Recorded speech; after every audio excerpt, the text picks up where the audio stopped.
صرف واقعہ کربلا ہی نہیں، اس نے مدینہ تو رسول کے اندر 700 صحابہ کو شہید کیا، 10,000 تابعین کو قتل کیا، اور 300 نوجوان خواتین کی آبرو ریزی کروائی۔ اور مکہ المکرمہ میں یزید نے کعبۃ اللہ پہ سنگ باری کی۔ یہ تاریخ کے حوالے ہیں جو آپ کے سامنے رکھ رہا ہوں۔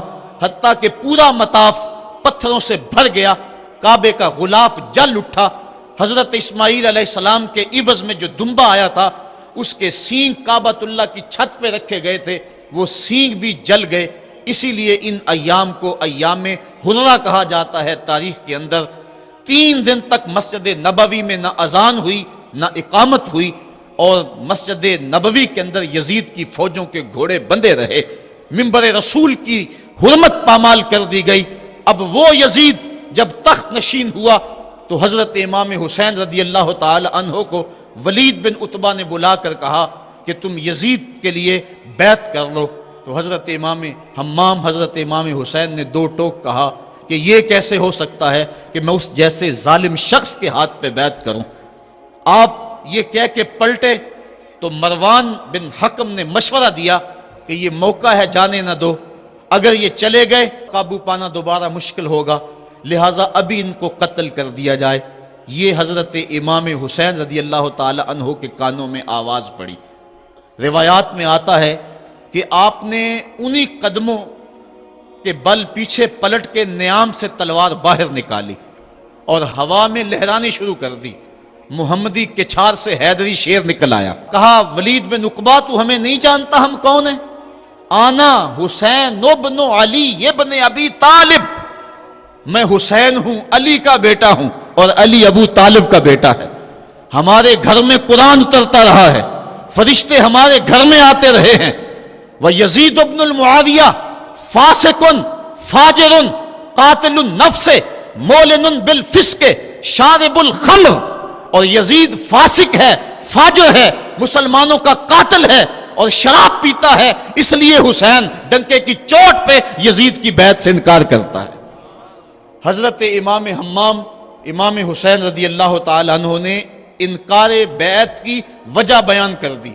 آج یہ پراپیگنڈا کیا جاتا ہے کہ یہ 2 شہزادوں کی جنگ تھی اور یہ اقتدار کے لیے سب کچھ ہوا۔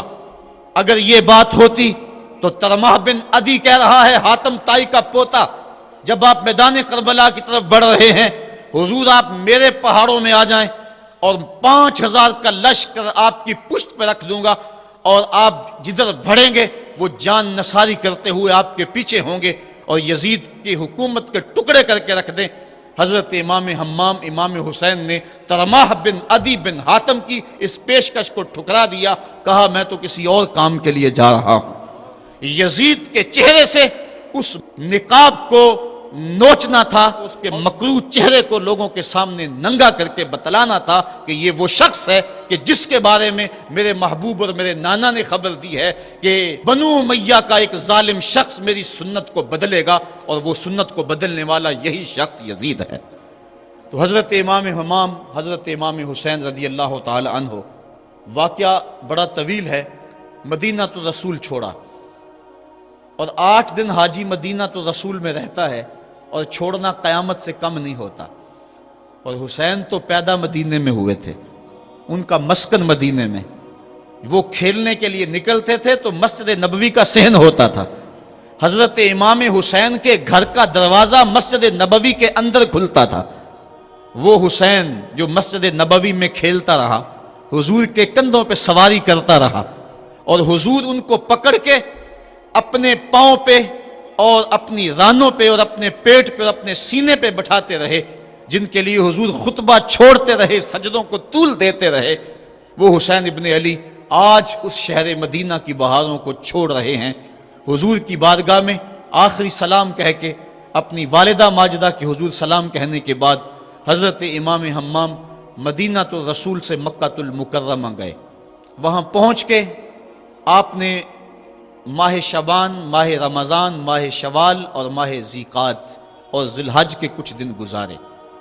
2 ذی الحج کو، یا ایک روایت میں 7 یا 8 ذی الحج کو پھر شہر مکہ بھی چھوڑ دیا۔ قصہ طویل ہے کہ 150 خطوط تھے کوفیوں کے، جنہوں نے لکھا تھا کہ ہمارا امام کوئی نہیں، آپ آئیں اور ہم آپ کی قیادت کے اندر حق کا علم لہرانا چاہتے ہیں۔ صحابہ نے ان کی بے وفائی اور بے مروتی کا تذکرہ کیا تو حضرت امام حمام نے فرمایا میں جانتا ہوں ان کے رویوں کو، لیکن اب انہوں نے چونکہ مجھے خط لکھے ہیں اور اگر میں نہ گیا تو وہ قیامت کے دن کہیں گے کہ مالک ہم نے تو تیرے رسول کے نواسے کو بلایا تھا، وہ ہماری مدد کے لیے نہیں پہنچا۔ فرمایا اگر میں جاتا ہوں اور کلمہ حق بلند ہو جاتا ہے تو پھر بھی درست، اور اگر وہ بے وفائی کرتے ہیں اور اس رستے میں مجھے جان دینا پڑتی ہے تو پھر بھی کوئی بات نہیں، پھر بھی میں مراد کو پہنچا ہوا اپنے آپ کو پاؤں گا۔ آپ مکہ المکرمہ سے کوفہ کی سمت روانہ ہوئے۔ رستے میں حضرت مسلم بن عقیل کی شہادت کی خبر ملی، لیکن پھر بھی آگے بڑھتے چلے گئے۔ کوفہ سے 2 منزل دور حر بن یزید ریاحی 1000 کے لشکر کے ساتھ مزاحم ہوا اور آپ کو روک کر میدان کربلا میں لے گیا۔ آپ نے کہا کہ میں یزید کی بیعت کسی صورت میں نہیں کروں گا، جس سے صرف حق ہی قبول ہو، یہی جس کا اصل اصول ہو، جو نہ جھک سکے جو نہ بک سکے، اسے کربلائیں ہی راس ہیں۔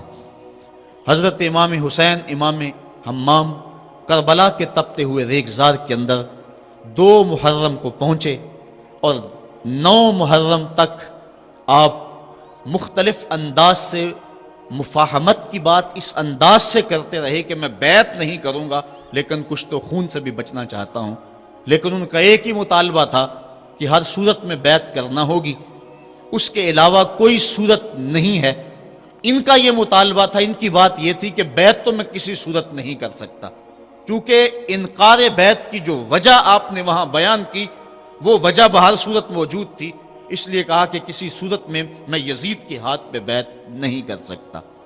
خیر وقت گزرتا گیا، پھر 9 کو یہ بات طے ہو گئی کہ لڑنے کے لیے تیار ہو جاؤ اگر تم نے بیعت نہیں کرنی۔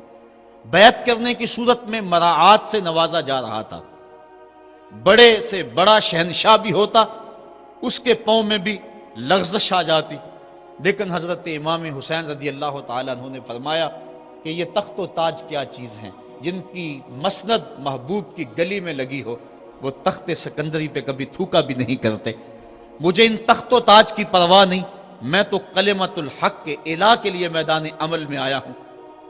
آپ نے مقام بیضا پہ خطبہ دیتے ہوئے کہا تھا کہ لوگوں میں جانتا ہوں کہ میرے ساتھ کیا ہونے والا ہے، لیکن اس کے باوجود میں میدان میں اس لیے جا رہا ہوں وَلَكُمْ فِيَّ أُسْوَةٌ کہ میری زندگی تمہارے لیے ایک نمونہ بن جائے۔ آپ نے اپنی زندگی کو قیامت تک آنے والی نسلوں کے لیے ایک نمونہ قرار دیا، اور میں نے پچھلے اجتماع کے موقع پہ کہا تھا، جو احباب پچھلے اجتماع پہ موجود تھے انہیں وہ جملے یاد ہوں گے کہ قیامت تک جبر کے خلاف جتنی بھی تحریکیں اٹھیں گی سب کا قائد حسین ابن علی ہوگا۔ انسان کی عقل اور منطق اس کو یہ دلیلیں دیتی ہے کہ تم جبر کے خلاف اگر میدان میں آئے تو کٹ جاؤ گے، ٹکڑے کر دیے جائیں گے۔